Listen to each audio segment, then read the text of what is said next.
Jeff, what can the Detroit Lions learn from the four remaining teams in the conference title games? And where I'd like to start is the value of a good defense.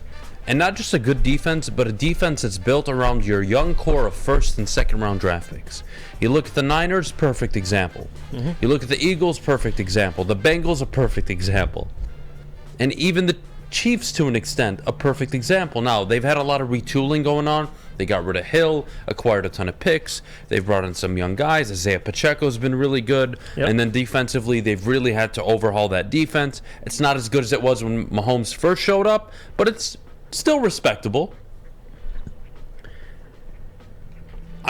For me, the first thing I identify when I look at these four teams is, number one, they're buttoned up. Okay? These are buttoned up teams. They don't shoot themselves in the foot. They don't make horrible decisions. Not often. They don't make penalties. And they don't blow fourth quarter leads. That's a big one for me. The second thing I notice, outside of the defense, is that they have an identity about them, right? I know Philly, I mean, they really represent their city. The way Nick Sirianni has them playing, the swag, the attitude, that's what Philadelphia is. The 49ers, they're an embodiment of Kyle Shanahan and John Lynch. They have an identity. The Chiefs, Mahomes, Reed, an identity. The Bengals, Zach Taylor, Joe Burrow, Joe Cool, the swag, T. Higgins, Jamar Chase, Jesse Bates, Trey Hendrickson, Sam Hubbard, stars, big-time players, identity. Where can the Detroit Lions build their identity from? I think it starts with Dan Campbell. Brad Holmes, 100%. We'll start there. But player-wise, what's the identity of this team? Aiden Hutchinson? I think so. I want to say Kirby. Penei Sewell. Okay, what about Amon-Ra? Yeah. All right, we got guys, and now they're 2-3 years away from entering their, quote, prime, or they're maybe one of the better players in the league. Who knows? Who knows what their potential is? But that's where we're getting at now. And those, for me at least, Jeff, and I don't know what you think, that's where I'm at with this. When I look at these four teams, there's an identity. Yep.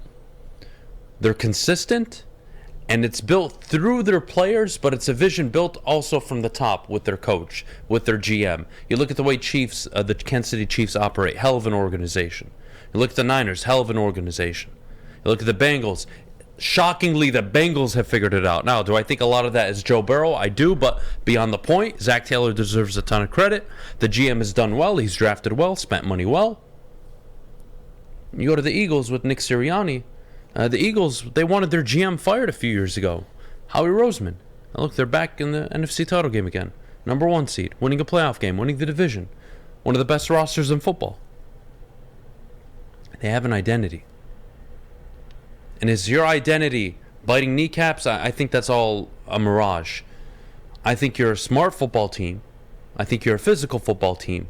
And once the defense catches up to that level where the offense is, now we're talking about contenders, Jeff. Yeah, especially in the NFC. I mean, you mentioned the defense. I mean, both these teams are dominant at the line of scrimmage on both sides. And I think, and I talked about that earlier, but I think that's the big thing that the Lions can learn is these teams not only know their identity, but like you said, they don't go outside of their identity. You know what the 49ers are going to do. They're creative in the run game. They have all these different options. They got Debo. They can get them on an end around. They're getting Kittle involved. They run play action. Both these teams have good run games. Lions can do that. Now, Jamal and Swift, are they going to be your 1 and 2 backs when you're in an NFC title game? I don't know. But they're good enough, I think, to have a good run game, especially with this offensive line.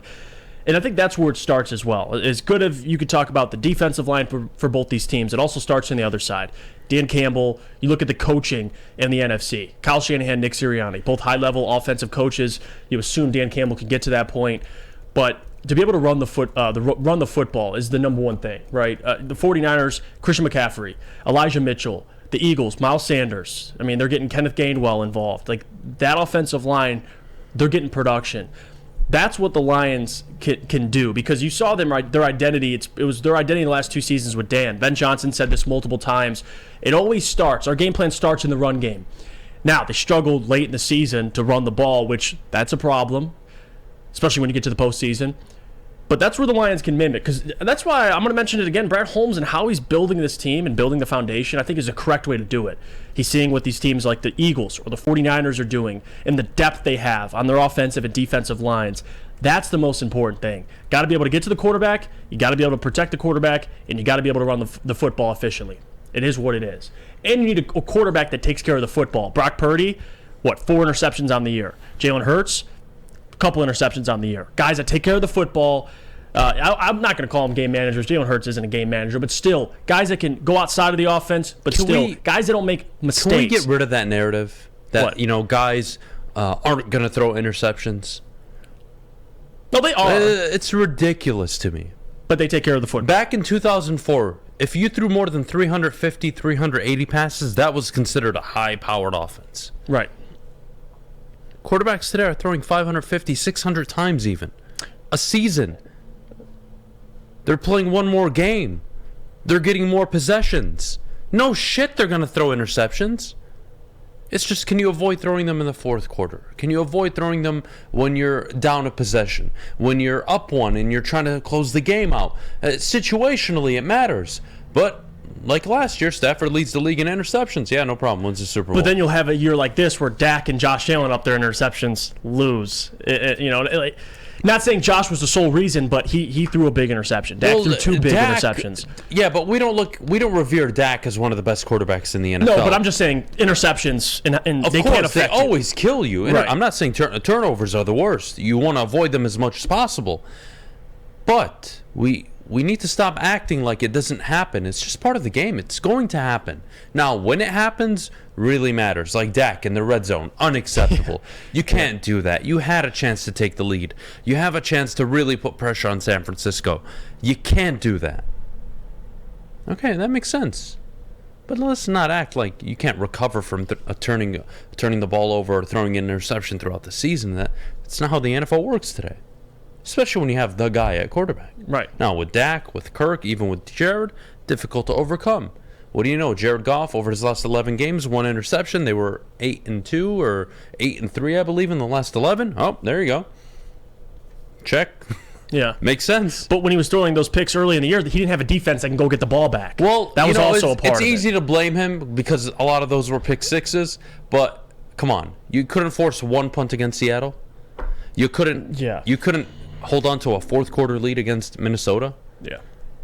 You could not kick a fucking onside kick against Philly or give them an extra possession going into half when they get the ball going into half, coming out, excuse me. Like the Lions kept getting in their own way. 4th and 7, I believe, or 4th and 9 it was against New England. That was a debacle. You look at the Dallas game. Defense gave you a shot in the first half.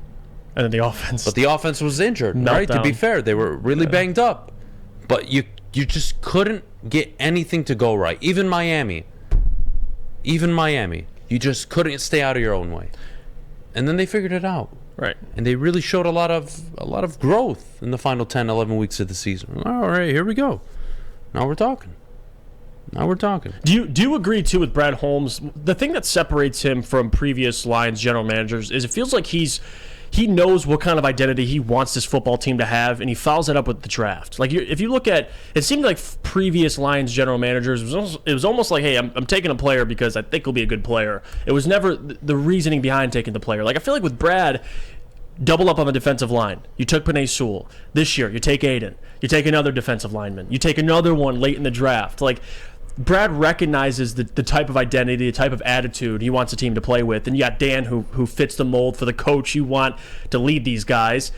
And that's what I appreciate about Brad, is he's self-aware. He knows what identity he wants to create for this team. And so far, it's coming to fruition. And I think that's what I can appreciate compared to past Lions general managers, where you're taking Jelani Tavai in the second round.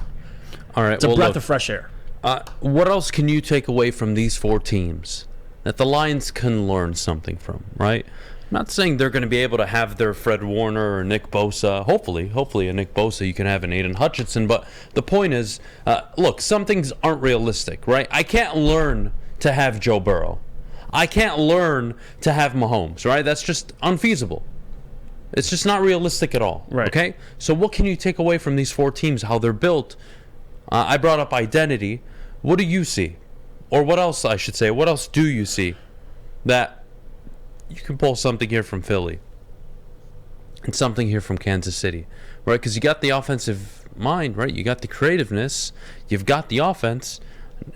We've been addressing the defense. That's been the talk really all season long now. Right. Fixing the defense. What can you pull away where, you know what, if I gave you this going into next season, you would be a lot more confident. Realistically. And you I don't can't know, tell me that Andy Reid's your coach next year or that Mahomes is your quarterback. No, and that's why it's hard, because he asks, what could I give you? Well, more talent. But the thing that I take away is mistake-free football. That's what I'm seeing from even, Kyle Shanahan or Nick Sirianni or Andy Reid or Zach Taylor. And again, the Lions over the last stretch of games and the season, they didn't make a ton of mistakes. Like we said that. Dan, it seemed like he's improved. The players improved. There wasn't as much things we were talking about. It's like, man, Dan costed him in this situation. But that's the difference. Like, if you're going to get to this point, like, you got to be pretty much mistake-free, disciplined. And the Lions are trending that way. They're still very young. These teams have a lot more veterans. But that's part of it too, man. Making sure these guys are not only ready to play, but they're disciplined. And they don't shoot themselves in the foot, like you said earlier. Because the Lions did have games where they shot themselves in the foot. We saw that this year, and we saw that last year. That's also part of it.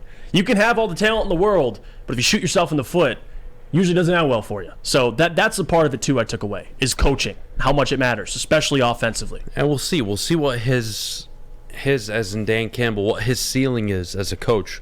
We'll start to get a better idea of that this year and the following year. Right? These next 2 seasons, you'll really learn a lot about the capabilities of your head coach. Is he just really good? Could he be a great? Could he be elite? I don't know. We'll figure that out. But let's say he's Mike Vrabel. Well, what exactly is Mike Vrabel to you, Jeff? He's probably one of the better coaches that haven't won a Super Bowl. If you want to take away coaches that won a Super Bowl, Mike I don't care about the Super Bowl. Well, he's one of the better coaches. I think using Super Bowl, I think using a Super Bowl is just unnecessary. That is reserved for very few. It's hard to do. Right. It took Andy Reid 20 seasons to win a Super Bowl. So I'm not using that as my barometer. But I look at Mike Vrabel, 9-7, 9-7, 11-5, 12-5, and then 7-10 this past season. A 2-3 playoff record, and he won 2 in his first go round. He's lost his last 3 playoff games. Again, we talk about Mike Vrabel. We love him. Right. 5 years, 2 playoff wins, 2 division titles. Well, you said he's 2-3. Yep. So he's had 5 playoff appearances. No. Or he's played, or excuse me, 5 playoff games. 5 playoff games in total. 5 playoff But games. he's lost 3 excuse me. consecutive. He won his first 2, But- wild card divisional, lost in the title game, and then lost his first 2 go around the last 2 years. But think about what he's Prior to the think about what he's season. had in the AFC. Like you've done this with I get Ryan it. Tannehill. You know, it's I get impressive. It. Oh Like, yeah, 100%. in the AFC as well. I'm not dogging Mike Vrabel. No, I know you're I not. think the world of him, but Just giving him more credit. It's impressive. You're looking at what he's done. Yeah. And let me ask you this. If in a 5-year window, you got 2 division titles, 2 playoff wins, would you be happy in Detroit? And I think, fuck yeah, you would be. Yeah. Yeah. So let's not act like it just needs to be the Super Bowl here, all right? Let's come back down to reality. We like Mike Vrabel. I do. I like him a ton. I know you do. So if Dan is the offensive version of this, and that means in his first 5 years, he's made 3 playoff appearances. He's won 2 playoff games. Okay. But now, once you raise the expectation, now it gets tricky, right? Because if you raise the bar, if you set your goal to be NFC, AFC contenders, get to a Super Bowl, well, you'd look at Mike Vrabel's last 4 seasons and you say, you know what? The last 3 out of the 4 have been disappointing. First round exits in the last 2 playoff appearances, a losing record this year. Hey, Mike, are we going to be able to get this back on track? We traded A.J. Brown. What do we do? Yada, yada, yada. Once you increase the bar, once you set the next goal, then what? Because I just told you, in 5 years, if you were to win 2 playoff games and win 2 division titles, in 5 years under Dan Campbell, would you take it? Absolutely. Hell yeah, you would. Absolutely. You absolutely would take it. But what happens when you do take it? Then you want more, which is fine. You should want more. You should raise your expectations. But we want to talk about Mike Vrabel being one of the better coaches in the NFL. Oh, Kyle Shanahan's been to 3 out of the last 4 NFC title games. Andy Reid's been to 5 straight. I'm just saying. Like, there's levels to this game. Yep. There really are. So, you can still have a good coach. Mike McCarthy's a good coach. Division title last year. Wild card team this year. Won a playoff game this year. Improved. Cool. You love Mike McCarthy? Right? It gets toxic. It does. It gets to a point where once you have success, you want more. You think more of yourself, more of your team, and that's fine. I think you should. But let's remember that 2-3 years from now, if this team has success. Because you're going to want to raise the bar.